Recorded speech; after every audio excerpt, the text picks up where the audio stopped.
Paano kumita sa YouTube nang hindi gumagawa ng sariling videos?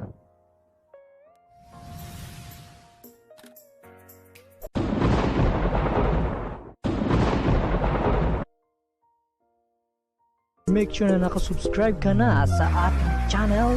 Click mo na din ang notification bell para updated ka sa mga darating na tutorial videos. Let's get it!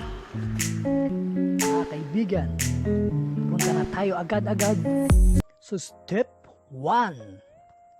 Step 1 ay kung saan gumawa ka ng sarili mong YouTube channel.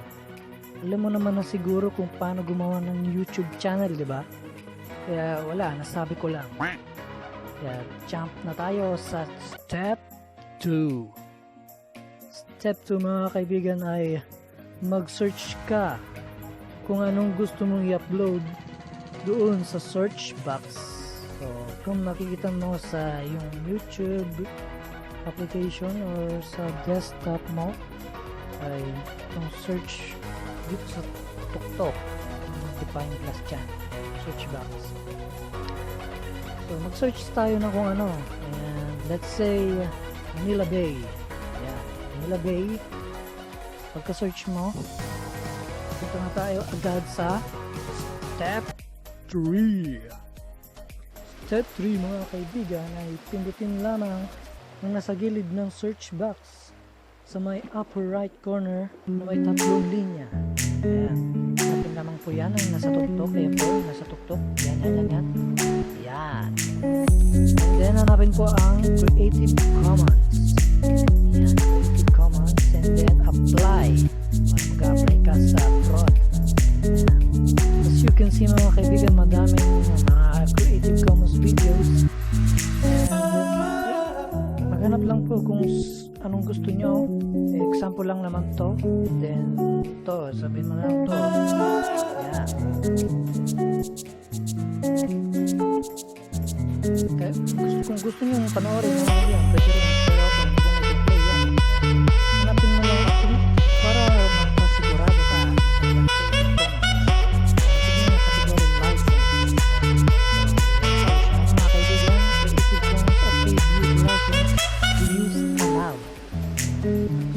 Sabihin ang Creative Commons pala ay pwedeng gamitin ng libre.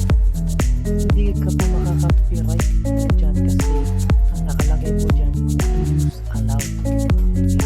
Pero depende rin na rin po sa videos na yung kukunin kasi yung mga iba po kapag may music ay yung mismong music po ay pwede pong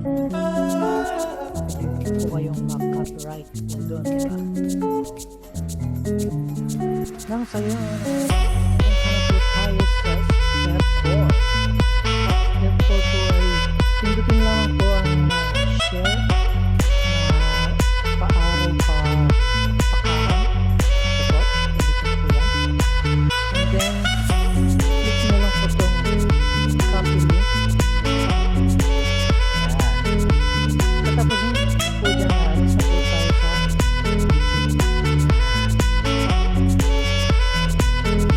kahit ano pong browser ang gamitin nyo. Sa akin po kasi ang ginagamit ko po ay UC browser. Search nyo lang po sa Google YouTube converter.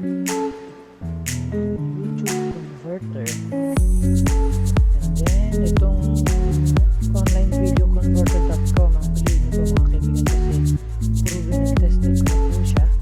Matagal ko na pong ginagamit.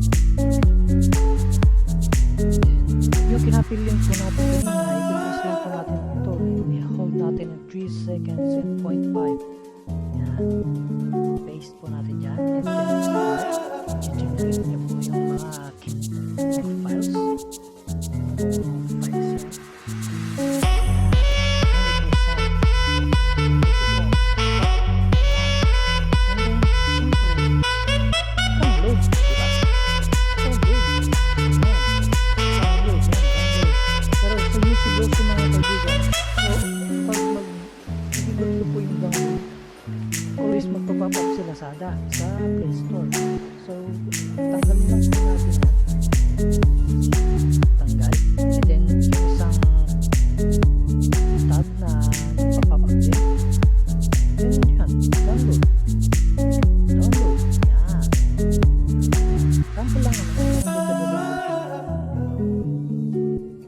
napanood nyo na po, pwede nyo na pong ulit siyang i-post sa YouTube. Yan. At that's it, mga kaibigan. Ganun lang po kasimple. Kung gusto nyo pong palitan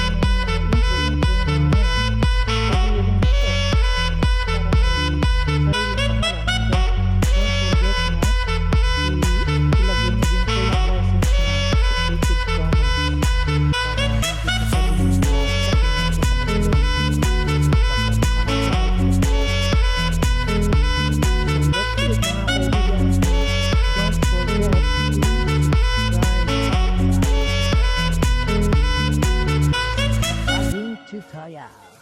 See you soon.